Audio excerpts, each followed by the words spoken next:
Hello students, कैसे हो? आशा करता हूँ कि आप सभी स्वस्थ और सुरक्षित होंगे।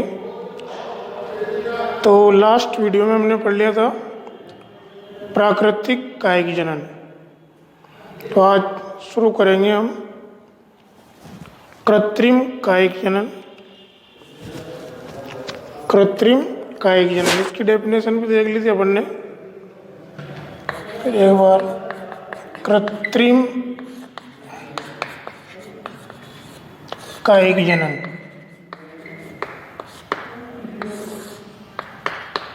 क्या होता है? कृत्रिम कायिक जनन कायिक जनन का वह प्रकार जिसे मनुष्य द्वारा वाणिज्यिक या व्यावसायिक उत्पादन के लिए अपनाया जाता है, क्या कहलाता है? वो कृत्रिम कायिक जनन कहलाता है।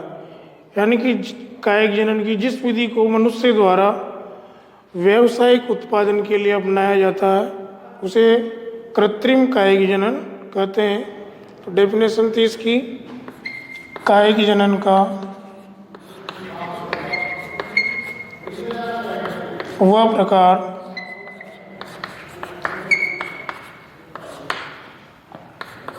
जिसे मनुष्य द्वारा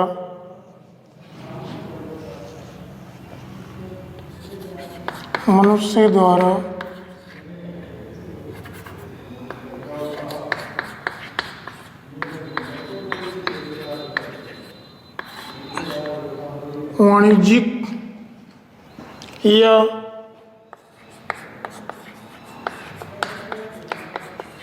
व्यावसायिक उत्पादन के लिए अपनाया जाता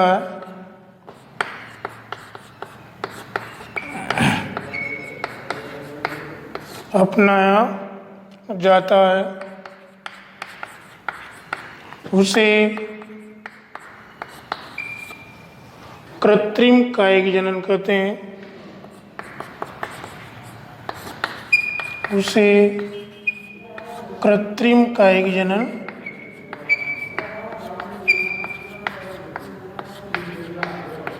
कहते हैं।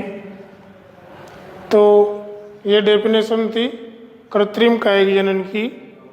क्या कि कायिक जनन का वह प्रकार जिसे मनुष्य द्वारा वाणिज्यिक या व्यावसायिक उत्पादन के लिए अपनाया जाता है, कृत्रिम कायिक जनन कहलाता है। अब नेक्स्ट है इसकी विधियां।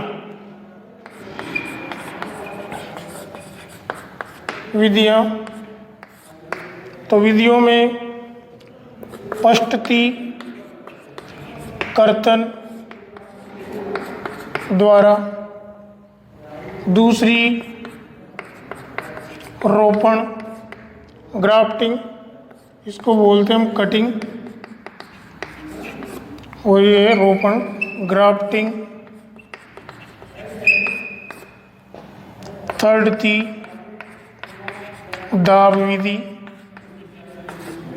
इसको लेयरिंग भी बोलते हैं अपन। और लास्ट फोर्थ नंबर की जो विधि है कृत्रिम कायिक जनन की, वो है सूक्ष्म प्रवर्धन। तो कृत्रिम कायिक जनन की 4 विधियां हैं, कर्तन द्वारा, रोपण द्वारा, और थर्ड है दाब विधि, और चौथी है सूक्ष्म प्रवर्धन। ठीक है, तो सबसे पहले अपन पहली विधि देखेंगे कर्तन द्वारा।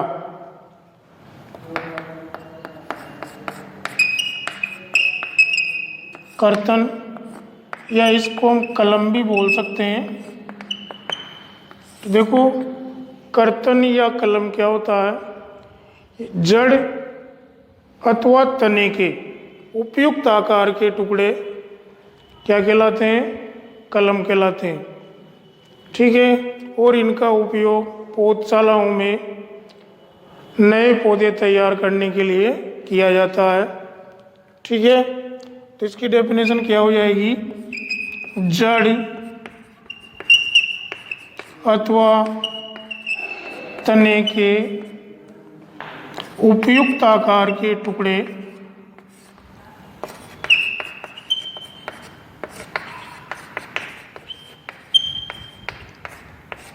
जिनका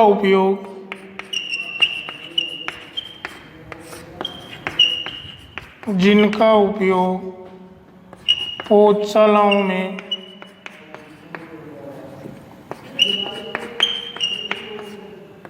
पौधशाला इसको क्या बोलते हैं अपन, नर्सरी में नए पौधे तैयार करने में किया जाता है।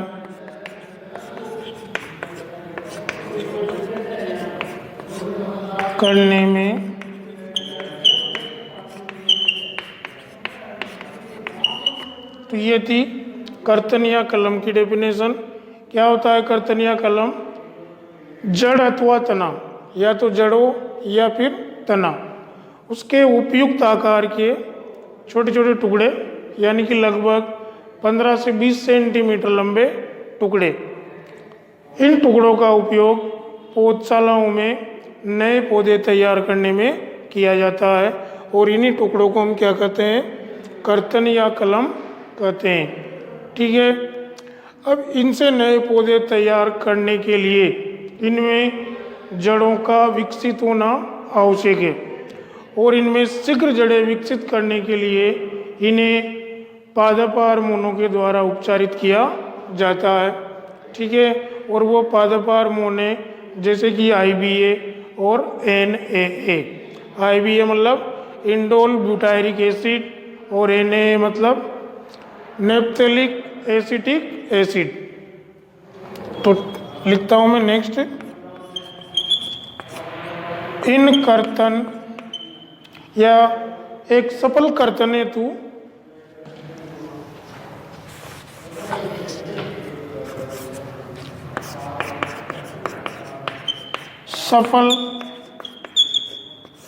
हेतु इन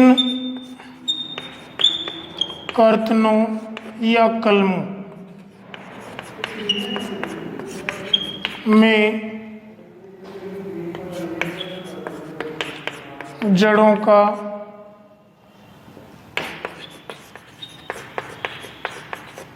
विकसित होना आवश्यक होता है। क्या आवश्यक होता है?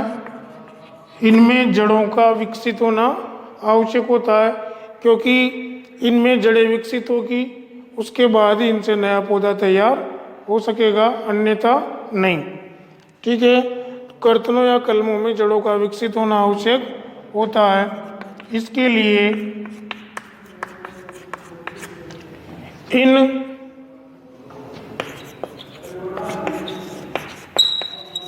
कर्तनों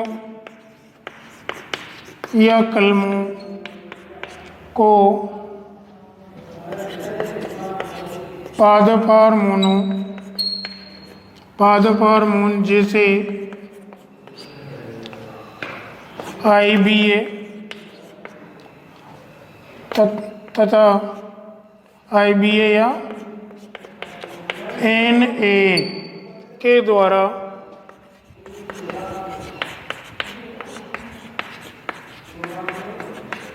उपचारित किया जाता है।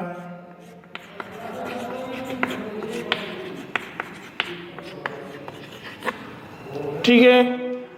तो एक सफल कर्तन हेतु क्या आवश्यक होता है? उन कर्तनों या कलमों में जड़ों का शीघ्र विकसित होना या उनसे जड़ों का विकसित होना अत्यंत आवश्यक होता है, और जड़ें विकसित होने के पश्चात ही वो एक नया पादप बना सकते हैं। इसलिए इनमें जड़ें विकसित करने के लिए पादप हार्मोनों का उपयोग किया जाता है, और वो पादप हार्मोन कौन कौन से हैं? IBA, NA। IBA means indole butyric acid, और NA मीन्स नेप्थेलिक एसिटिक एसिड। ठीक है। अब ये कर्तन के भी दो प्रकार हैं। अगर जड़ का टुकड़ा लोगे तो जड़ या मूल कर्तन, अगर स्तंभ का लोगे तो स्तंभ कर्तन। ठीक है। तो ये था, डेफिनेशन कंप्लीट है। कायिक जनन का वो प्रकार जिसे मनुष्य द्वारा वाणिज्यिक या व्यावसायिक उत्पादन के लिए अपनाया जाता है कृत्रिम कायिक जनन कहलाता है। कृत्रिम कायिक जनन की 4 विधियां हैं। फर्स्ट कर्तन, सेकंड रोपण, थर्ड दाब विधि और फोर्थ है सूक्ष्म प्रवर्धन। तो फर्स्ट में बनने पड़ा कर्तन या कलम। क्या होता है कर्तन या कलम कि ये जड़ अथवा तने के उपयुक्त आकार के टुकड़े होते हैं और इन टुकड़ों का उपयोग पौधशालाओं में या नर्सरी में नए पौधे तैयार करने में किया जाता है। एक सफल कर्तन हेतु क्या होना चाहिए? इन कर्तनों या कलमों में जड़ों का विकसित होना आवश्यक होता है और इनमें जड़ें शीघ्र विकसित करने के लिए पादप हार्मोन जैसे IBA तथा NAA का उपयोग किया जाता है। अब नेक्स्ट हम देखेंगे, ठीक है, तो इसको नोट कर लेना या चाहो तो आप स्क्रीनशॉट ले सकते हो इसका। ओके, अब पढ़ेंगे हम कर्तन के प्रकार। तो जो कर्तन 2 प्रकार का होता है, फर्स्ट स्तंभ कर्तन और सेकंड होता है मूल कर्तन। ठीक है,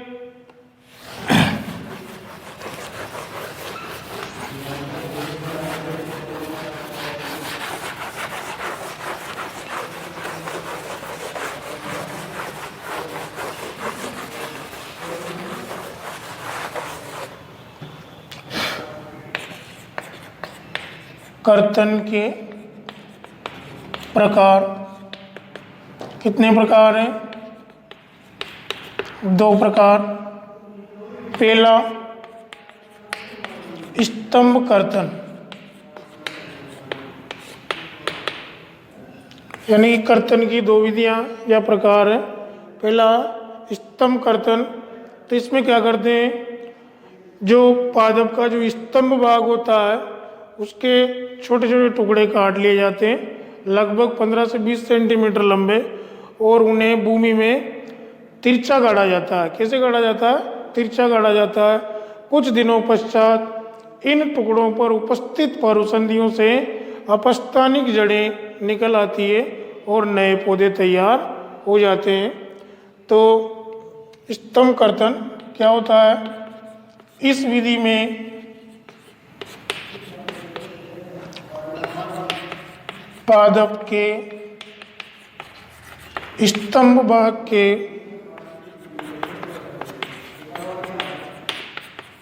छोटे छोटे टुकड़े काटकर इन टुकड़ों को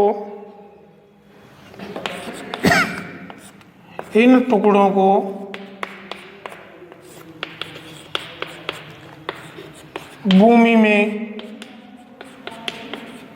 तिरछा लगाया जाता है।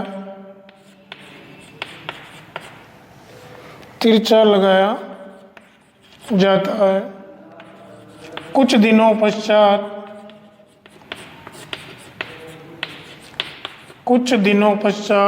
इन टुकड़ों पर उपस्थित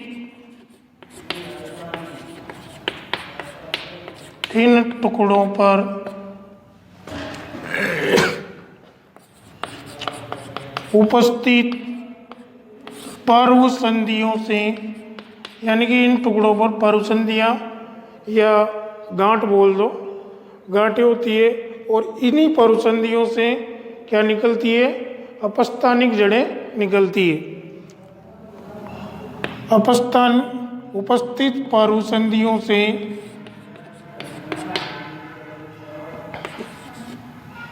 अपस्थानिक जड़ें निकल आती है और नए पौधे तैयार हो जाते हैं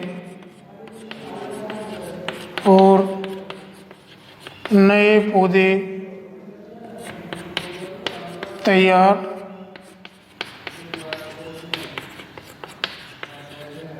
हो जाते हैं। ठीक है, तो जो कर्तन विधि है, स्तंभ कर्तन द्वारा जो कायिक जनन होता है वो किस में होता है? जैसे कि गन्ना है, अंगूर है, गुलाब है और बोगेनविलिया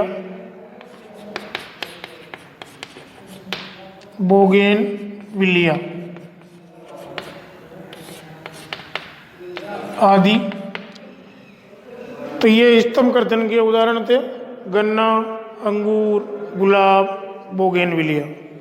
ठीक है, तो ये जो स्तंभ कर्तन विधि है इसमें क्या करते हैं अपन, जो भी पादप है जिसका हमें नया पौधा तैयार करना है उसके स्तंभ भाग के छोटे छोटे टुकड़े कर लेते हैं।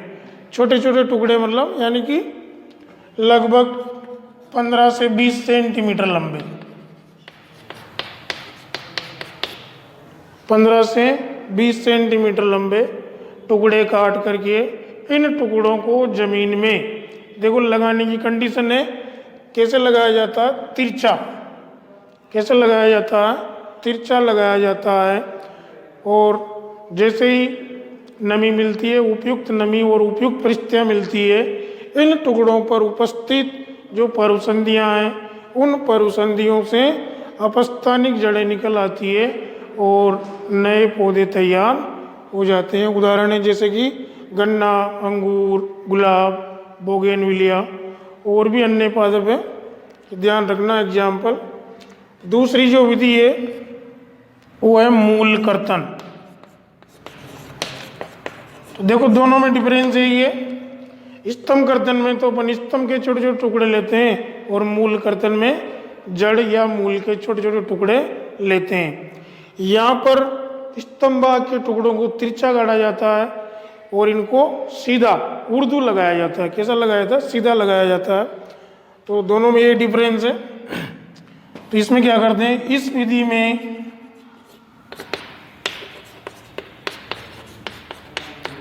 जड़ पौधे के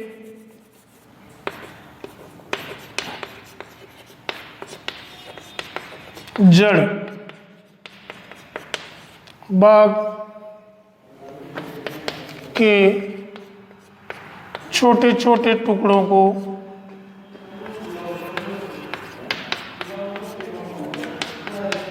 भूमि में ऊर्ध्व स्थिति में लगाया जाता है।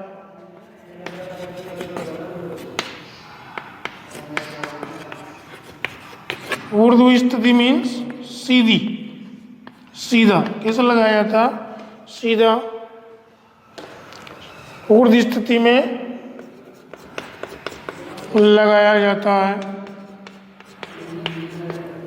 और नए पौधे तैयार किए जाते हैं और नए पौधे तैयार किए जाते हैं।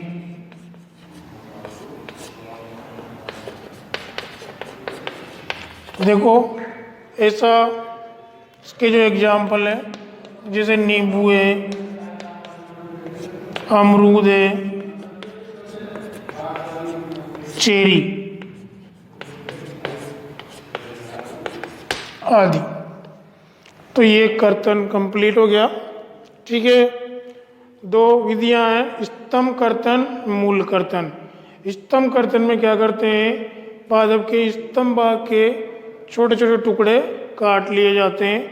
छोटे छोटे कितने छोटे? लगभग 15 से 20 सेंटीमीटर इसके बीच में होना चाहिए। और इन टुकड़ों को भूमि में तिरछा लगाया जाता है। कैसे लगाया जाता है? तिरछा लगाया जाता है। लगाने के कुछ दिनों पश्चात इन टुकड़ों पर उपस्थित परुसंधियों से अपस्थानिक जड़ें निकल आती है और नए पौधे तैयार हो जाते हैं। ठीक है, उदाहरण है इसके गन्ना, अंगूर, गुलाब, बोगेनविलिया। ठीक है, दूसरा प्रकार है मूल कर्तन। इस विधि में क्या किया जाता है, पौधे के जड़ भाग के छोटे छोटे टुकड़े काट लिए जाते हैं और इन टुकड़ों को भूमि में ऊर्ध्व स्थिति में सीधा लगाया जाता है और नए पौधे तैयार किए जाते हैं। जैसे कि नींबू, अमरूद और चेरी। ठीक है। अब जो नेक्स्ट विधि है कृत्रिम कायिक जनन की, वो है रोपण, ग्राफ्टिंग।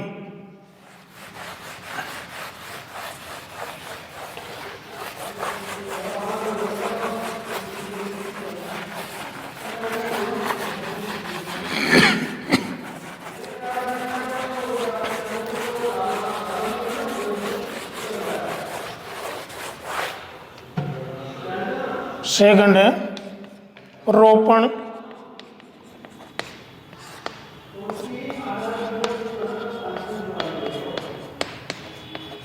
ग्राफ्टिंग। देखो, इस रोपण या ग्राफ्टिंग में दो अलग अलग पौधों के हिस्सों को आपस में जोड़ा जाता है। क्या किया जाता है? दो अलग अलग पौधों के हिस्सों को आपस में जोड़ा जाता है और उनसे एक नया पौधा तैयार किया जाता है। ठीक है। और दो अलग अलग जो पार्ट होते हैं अलग अलग पौधों के, एक पौधे के पार्ट भाग को तो कहते हैं अपन कलम, और दूसरे पौधे के भाग को कहते हैं स्कंद या मूलवृंत। ठीक है। यानी कि एक पौधे का तो लेते हैं अपन जड़ वाला भाग और एक का लेते हैं शाखा वाला भाग। ठीक है। और दोनों को आपस में मिलाने से एक नया पौधा तैयार हो जाता है। इस विधि को कहते हैं अपन रोपण या ग्राफ्टिंग। ठीक है। तो क्या होता है इस विधि में? देखो, इस विधि में दो अलग अलग पौधों के हिस्सों या भाग भी बोल सकते हैं, हिस्सों या भागों को इस प्रकार से जोड़ा जाता है, भागों को इस प्रकार से जोड़ा जाता है कि वे दोनों आपस में मिलकर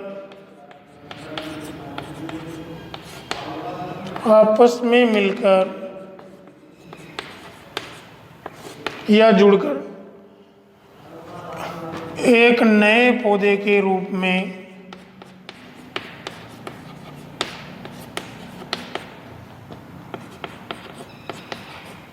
वृद्धि कर सके।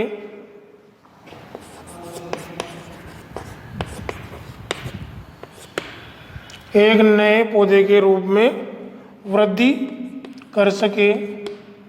इसे रोपण या ग्राफ्टिंग कहते हैं। क्या कहते हैं? रोपण या ग्राफ्टिंग कहते हैं। ठीक है। तो ये थी रोपण की डेफिनेशन। क्या होता है इस विधि में?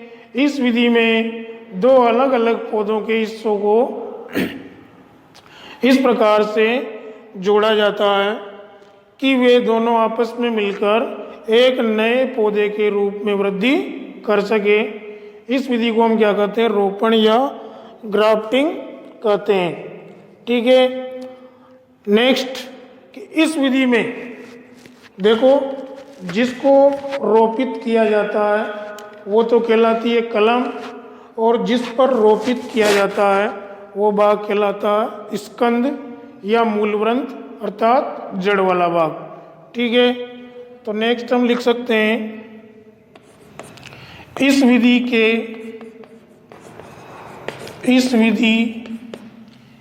अंतर्गत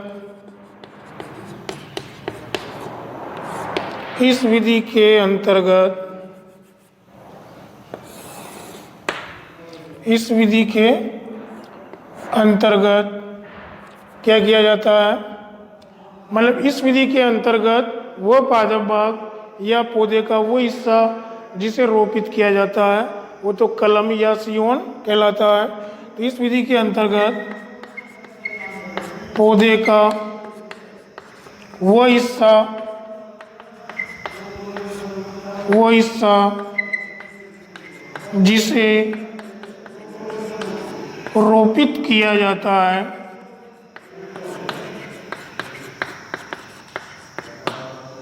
वह कलम सियोन, कलम या सियोन कहलाता है तथा कलम को जिस भाग पर रोपित किया जाता है तथा कलम को जिस भाग पर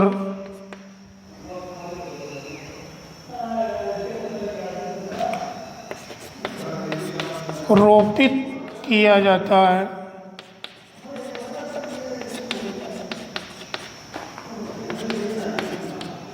उसे स्कंद या मूल ग्रंथ या इसी को हम स्टाक बोलते हैं। स्कंद या मूल ग्रंथ कहते हैं। ठीक है, तो देखो पौधे के जिस हिस्से को रोपित किया जाता है यानी कि जो शाखा वाला हिस्सा होता है वो क्या कहलाता है? कलम। ठीक है, और इस कलम को जिस दूसरे हिस्से के ऊपर रोपित किया जाता है वो भाग क्या कहलाता है? स्कंद या मूल ग्रंथ कहलाता है। ठीक है, अब देखो जो इसमें कलम होती है, कलम अच्छे गुणों वाली होती है और जो स्कंद भाग होता है वो मजबूत होता है और इन दोनों भागों को आपस में मिलाकर इस प्रकार से जोड़ा जाता है कि इन दोनों की जो यदा या कैम्बियम वह आपस में अच्छी तरह से संपर्क में आ जाए और उस यदा या कैम्बियम में विभाजन होने से ये दोनों आपस में अच्छी तरह से मिल जाए और एक नए पौधे के रूप में वृद्धि कर सकें। ठीक है, तो देखो कलम अच्छे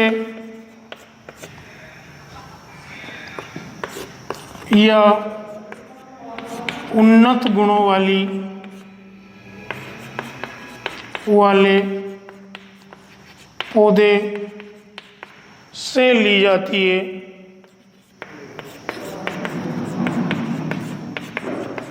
तथा स्कंद मजबूत होते हैं तथा स्कंद कैसे होते हैं? मजबूत होने से क्या फायदा है कि इन पर कलमों को आसानी से रोपा जा सकता है या कलमों का आसानी से रोपण किया जा सकता है तथा स्कंद मजबूत होता है और इन दोनों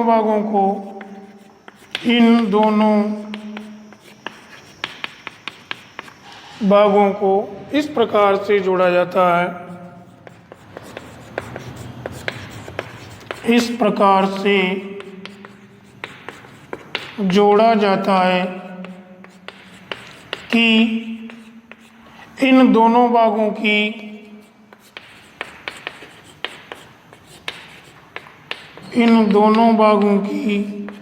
यदा, इसी को बोलते हैं हम कैम्बियम, यानी कि ये यदा या कैम्बियम 11th में पढ़ा है आपने, ये पादपों में द्वितीयक वृद्धि के लिए जिम्मेदार होती है। ठीक है, दोनों भागों की यदा या कैम्बियम आपस में संपर्क में आ सके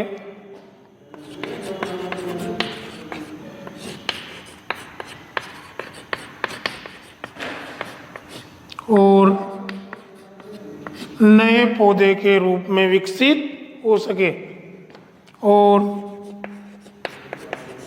नए पौधे के रूप में विकसित हो सके। ठीक है, तो ये था रोपण। क्या होता है रोपण? इस विधि में क्या किया जाता है, दो अलग अलग पौधों के हिस्सों को इस प्रकार से जोड़ा जाता है कि वे दोनों आपस में मिलकर के एक नए पौधे के रूप में वृद्धि कर सके। ठीक है, इस प्रक्रिया को या इस विधि को हम क्या कहते हैं, रोपण या ग्राफ्टिंग कहते हैं। सबसे मेन बात है, रोपण में दो अलग अलग पौधों के दो अलग अलग भागों का उपयोग किया जाता है। एक पौधे का जो भाग होता है वो कलम या सियोन होता है, और दूसरे पौधे का जो भाग होता है वो क्या होता है, स्कंद या मूलवृंत होता है। ठीक है, और इन दोनों को आपस में मिलाने से एक नया पौधा तैयार होता है। तो कलम क्या होता है, स्कंद क्या होता है?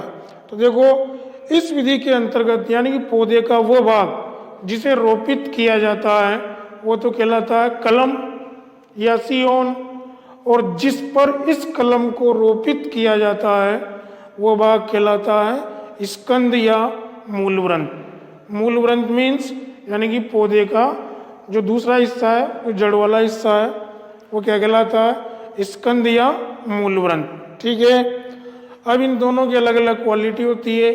जो कलम होती है वो अच्छे गुणों वाले या उन्नत किस्म के पौधों से ली जाती है, और जो स्कंद होते हैं वो मजबूत होते हैं। और इन दोनों भागों को आपस में इस प्रकार से जोड़ा जाता है या बांधा जाता है कि इन दोनों भागों की यदा या कैम्बियम आपस में एक दूसरे के संपर्क में आ सके और नए पौधे के रूप में वृद्धि कर सकें।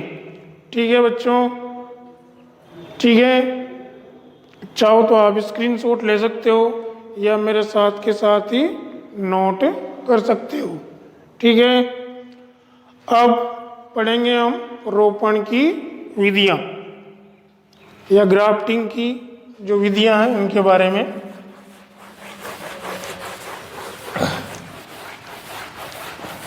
तो रोपण की 4 विधियां हैं। ठीक है, पहले भी डिस्कस किया था अपन ने, वहाँ नाम बताए थे मैंने। पहली जीवारोपण, दूसरी फच्चर रोपण, ठीक है, और तीसरी क्या है, किरीट रोपण, और चौथी कलिका रोपण। ठीक है, तो रोपण या ग्राफ्टिंग की विधियां।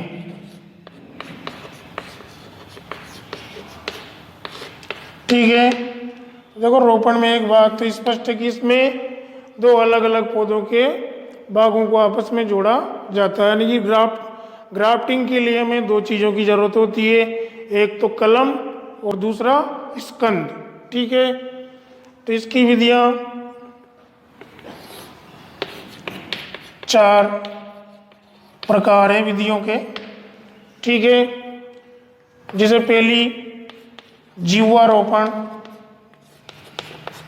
या इसी को बोलते हैं हम टंग ग्राफ्टिंग, दूसरी फच्चर रोपण, वेज ग्राफ्टिंग, तीसरी किरीट रोपण,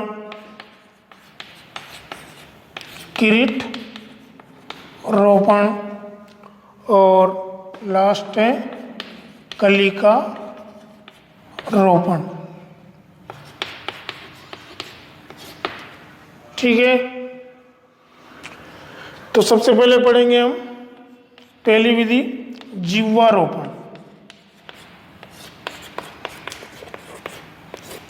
ठीक है, तो देखो जीवारोपण में क्या होता है कि जो ये ऊपर वाला भाग कलम वाला भाग है, सियोन, ठीक है, जैसे ये कलम वाला भाग है, और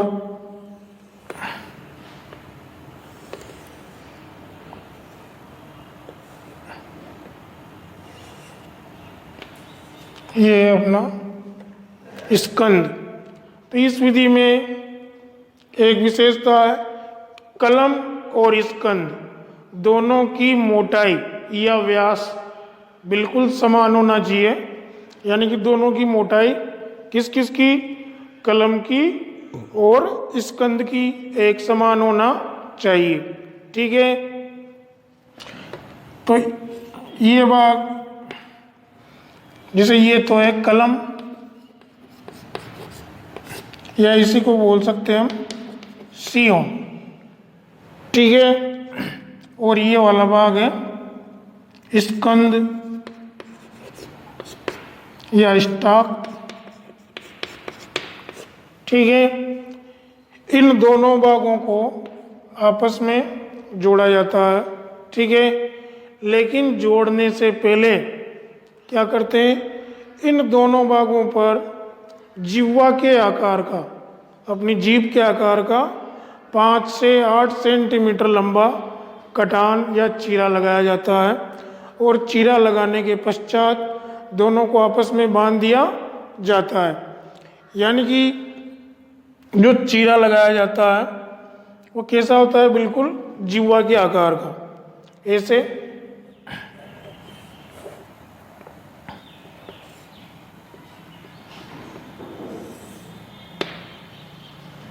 इसमें भी जो कटान लगाते हैं, कलम में तो लगाते हैं अपन नीचे से ऊपर की ओर, और इसमें लगाते हैं ऊपर से नीचे की ओर, ऐसे।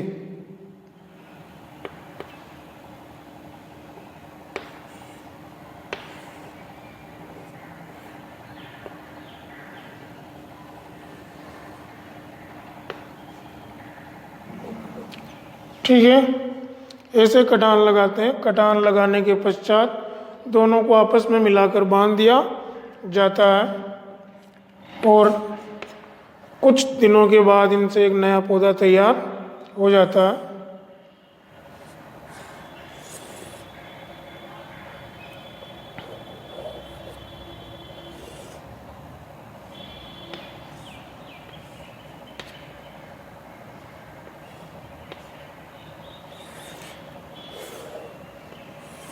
इस प्रकार से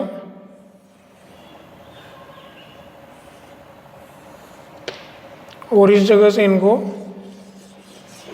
बांध दिया जाता है। ठीक है, तो ये थी अपनी जिह्वारोपण या टंग ग्राफ्टिंग। क्या करते हैं इसमें, इस विधि में क्या करते हैं, कलम और जो स्कंद होता है, इन दोनों की मोटाई व व्यास एक समान होनी चाहिए, और इन पर दोनों पर 5 से 8 सेंटीमीटर लंबा जिह्वा के आकार का कटान या चीरा लगाया जाता है। ठीक है, चीरा लगाने का तरीका, जो स्कंद होता है उसमें तो लगाते हैं ऊपर से नीचे की ओर, और जो कलम होती है उसमें लगाते हैं नीचे से ऊपर की ओर। ठीक है, यानी कि जो नीचे वाला भाग होता है उसमें तो लगाते हैं हम ऊपर से नीचे की ओर, और ऊपर वाले भाग में उल्टा है, ऊपर वाले भाग में नीचे से ऊपर की ओर, और दोनों को आपस में मिलाकर और बांध दिया जाता है। ठीक है, तो क्या होता है, देखो इस विधि में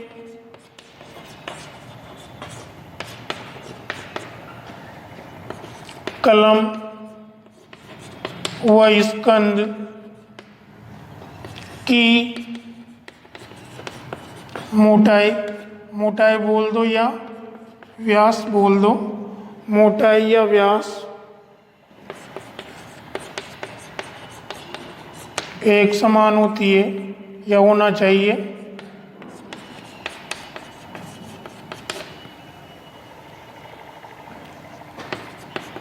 इसके पश्चात या इन दोनों पर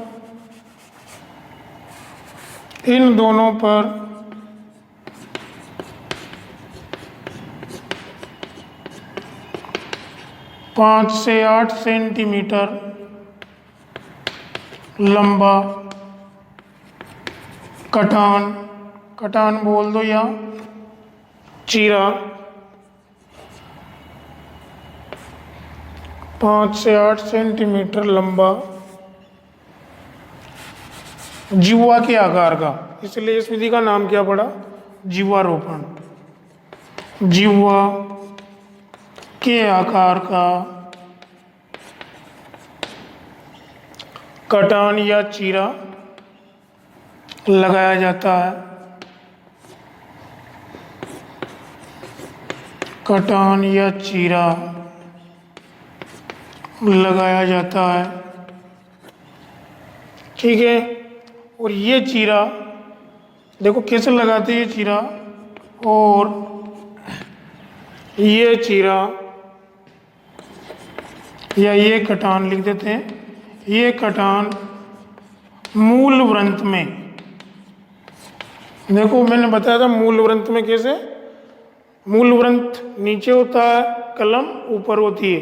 तो जो चीज़ नीचे होती है, नीचे कौन है? मूल वृंत। मूल वृंत में लगाते हैं अपन ऊपर से नीचे की ओर, और कलम में लगाएंगे, कहाँ लगाएंगे? नीचे से ऊपर की ओर, और इसमें क्या लगाएंगे? ऊपर से नीचे की ओर। तो मूल वृंत में लगाएंगे हम ऊपर से नीचे की ओर, ऊपर से नीचे की ओर, तथा कलम, कलम में नीचे से ऊपर की ओर लगाया जाता है। देखो मूल वृंत बोलो या स्कंद बोलो एक ही बात है। स्कंद नीचे से ऊपर की ओर लगाया जाता है,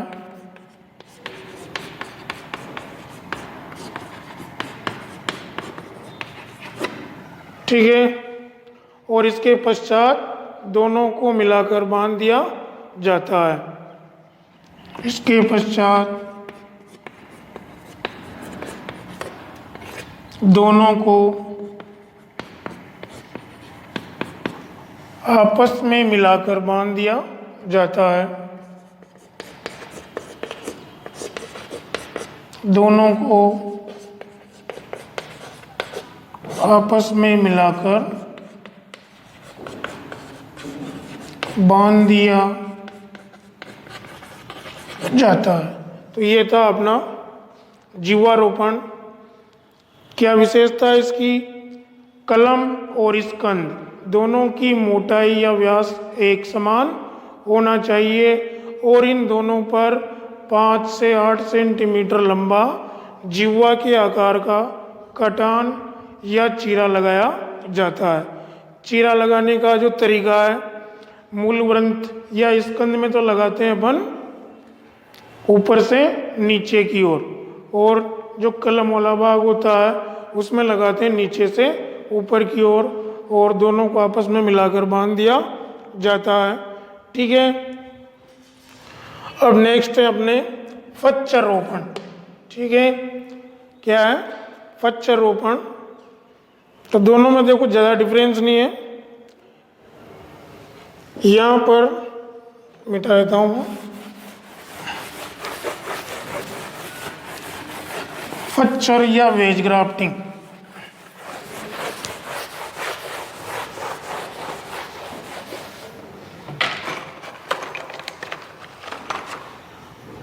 ये होगी दूसरी चल रही है, फच्चर रोपण, या इसी को बोलते हैं हम वेज ग्राफ्टिंग, ठीक है। इसमें क्या करते हैं? देखो इसमें भी जो मूल वृंत और स्कंद होता है, दोनों की मोटाई बिल्कुल समान होती है, ठीक है। लेकिन ये है कलम। क्या है? कलम। तो इसमें जो कटान होता है वो कैसा होता है? वेज या खूंटी के आकार का। कलम को कैसे तैयार करते हैं अपन? वेज या खूंटी के आकार में। और जो दूसरा भाग होता है स्कंद, उस स्कंद में हम क्या करते हैं? इसे वी आकार का कटान लगाते हैं। कैसा? वी आकार का। ठीक है, अब इन दोनों को देखो, ये खूंटी या वेज या पन्नी के आकार का है। जब इन दोनों को आपस में मिलाएंगे तो ये वाला भाग इस वाले भाग में आसानी से फिट हो जाएगा और दोनों को मिलाकर आपस में बांध देते हैं। ठीक है, यानी कि कैसा हो जाएगा जोड़ने के बाद,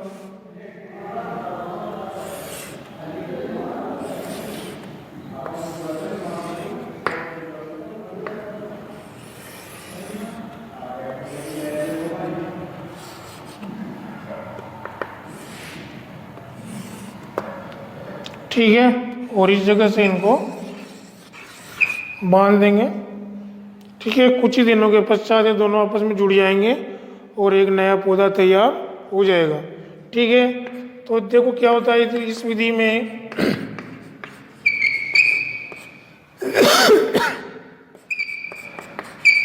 इस विधि में भी कलम व स्कंद दोनों की मोटाई या व्यास एक समान होता है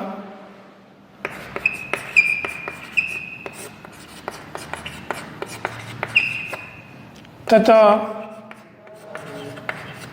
कलम को वेज आकार में तैयार किया। वेज बोल दो या अपनी सामान्य भाषा में खूंटी, ठीक है, पन्नी, वेज आकार में तैयार किया जाता है तथा स्कंद पर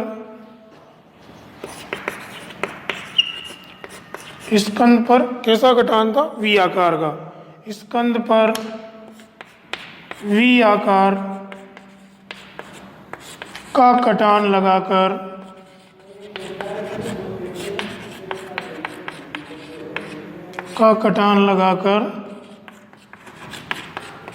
दोनों को आपस में बांध देते हैं या बांध दिया जाता है। ठीक है, तो ये थी अपने पच्चर रोपण या वेज ग्राफ्टिंग। ठीक है, क्या होता है इस विधि में, कलम व स्कंद, इसमें भी कलम व स्कंद दोनों की मोटाई या व्यास एक समान होता है। ठीक है, और जो कलम होती है उस कलम में वेज आकार से तैयार किया जाता है, वेज आकार का कटान लगाते हैं, और जो स्कंद होता है उसमें वी आकार का कटान लगाकर दोनों को बांध दिया जाता है। नेक्स्ट है अपने किरीट रोपण। क्या है, किरीट रोपण या मुकुट रोपण भी बोल देते हैं। इसमें जो स्कंद होता है उसकी मोटाई अधिक होती है और उस पर एक साथ अनेक कलमें रोपित की जा सकती है। ठीक है, थर्ड है अपने किरीट रोपण।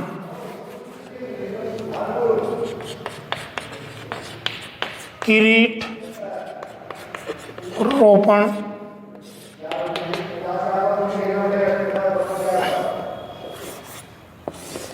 देखो, इसमें स्कंद की मोटाई अधिक होती है और इस स्कंद में एक साथ अनेक कलमें रोपित की जा सकती है। इसे ये तो है कलमें, क्या है ये, कलम, और ये क्या है, स्कंद। तो देखो इसमें लिख सकते हैं अपन, इस प्रकार की ग्राफ्टिंग में इस प्रकार की ग्राफ्टिंग में स्कंद की मोटाई अधिक होती है, स्कंद की मोटाई अधिक होती है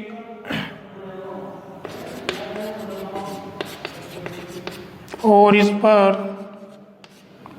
एक साथ अनेक कलमें और इस पर एक साथ अनेक कलमें रोपित की जा सकती है। अनेक कलमें रोपित की जा सकती है। ठीक है, तो ये था अपना किरीट या मुकुट रोपण।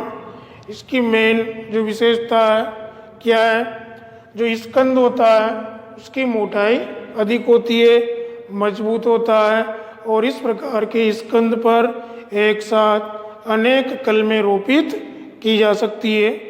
तो ये था अपना किरीट या मुकुट रोपण।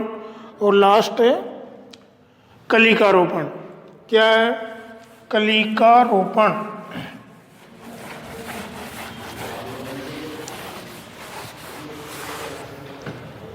लास्ट विधि है कलिका रोपण। तो देखो इसमें क्या करते हैं, जैसे मान लो ये तना है, इस पर क्या करते हैं अपन, वही टी आकार का चीरा लगाएंगे और यहाँ पर इस चीरे में कलिका को लगा करके बांध देंगे। ठीक है, तो इसे कहते हैं अपन कलिका रोपण। तो इस विधि में क्या करते हैं, स्कंद पर टी आकार का कटान लगाकर या चीरा लगाकर उसमें कलिका को सेट करके बांध देते हैं। तो इसे कहते हैं अपन कलिका रोपण। इस विधि में स्कंद या तने पर स्कंद या तने पर टी आकार का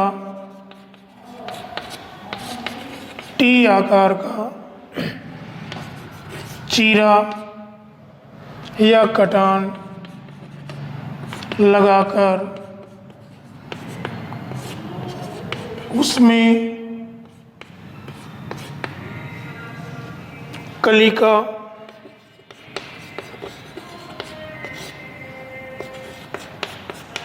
को लगाकर अच्छी तरह से बांध दिया जाता है।